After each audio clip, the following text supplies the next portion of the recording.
Question 1. Tell me what is pollen analysis used for? Answer. Pollen analysis or palynology is a type of environmental archaeology in which microscopes are used to analyze the range of plant pollens present in archaeological layers. These can tell us what crops, vegetation or ground cover were likely to have been present when a layer was deposited. Question 2. What is acritarch? Answer. Acritarchs are organic microfossils present from approximately 1,400 to 3,200 million years ago to the present. Their diversity reflects major ecological events such as the appearance of predation and the Cambrian explosion. Question 3. Do you know what is acetolysis? Answer. Acetolysis is the best technique for recovering pollen because any tissue is dissolved and lipids and debris are removed from the sample and the pollen grains. Question 4. What is archaeological palynology? Answer. Archaeological palynology studies polymorphs at archaeological sites to determine aspects of a life and ecology such as diet, ritual practice, climate, agriculture, and the impact that humans may have had on the environment. Polymorphs studied may be fossil remains of non-extant life, paleopalynology, or remains of extant life forms, actual palynology. Question 5. Tell me what is forensic palynology? Answer.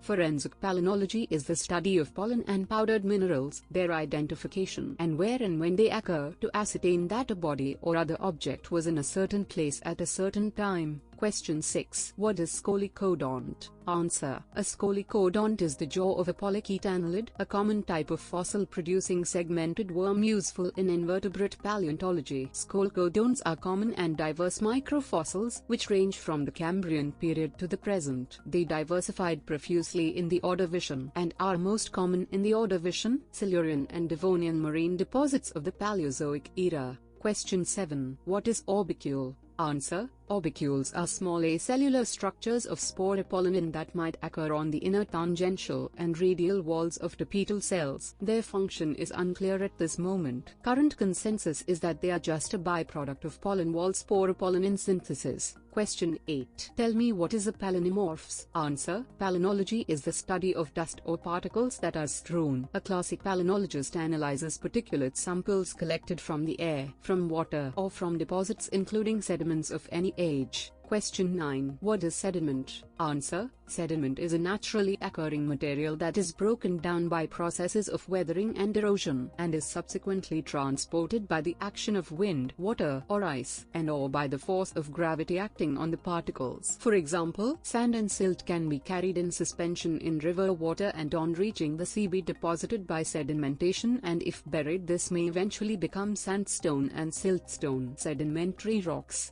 Question 10. What is Dinah cyst? Answer. Dinah cysts or dinoflagellate cysts are typically 15 to 100 micrometers in diameter and produced by around 15 to 20% of living dinoflagellates as a dormant, zygotic stage of their life cycle, which can accumulate in the sediments as microfossils. Organic wall Dinah cysts are often resistant and made out of dinosporin. There are also calcareous dinoflagellate cysts and siliceous dinoflagellate cysts. Many books provide overviews on Dinah cysts. Question 11. What is sporopollenin? Answer. Sporopollenin is one of the most chemically inert biological polymers. It is a major component of the tough outer, exine, walls of plant spores and pollen grains. It is chemically very stable and is usually well preserved in soils and sediments. The exine layer is often intricately sculptured in species-specific patterns, allowing material recovered from lake sediments to provide useful information to palynologists about plant and fungal populations in the past. Sporopollenin has found uses in the field of paleoclimatology as well. Sporopollenin is also found in the cell walls of several taxa of green alga, including Phycopeltis and Chlorella. Question 12. What is stratigraphic palynology? Answer. Stratigraphic palynology is the study of palynomorphs' identification, distribution, and abundance, so as to establish sedimentary sequences or to provide chronological references for sedimentary sequences. Question 13. What is pollen tube? Answer. A pollen tube is part of the male gametophyte of seed plants. It acts as a conduit to transport the male gamete cells from the pollen grain, either from the stigma to the ovules at the base of the pistil, or directly through ovule tissue in some gymnosperms. In maize, this single cell can grow longer than 12 inches to traverse the length of the pistil. Question 14. What is fossil fuel? Answer.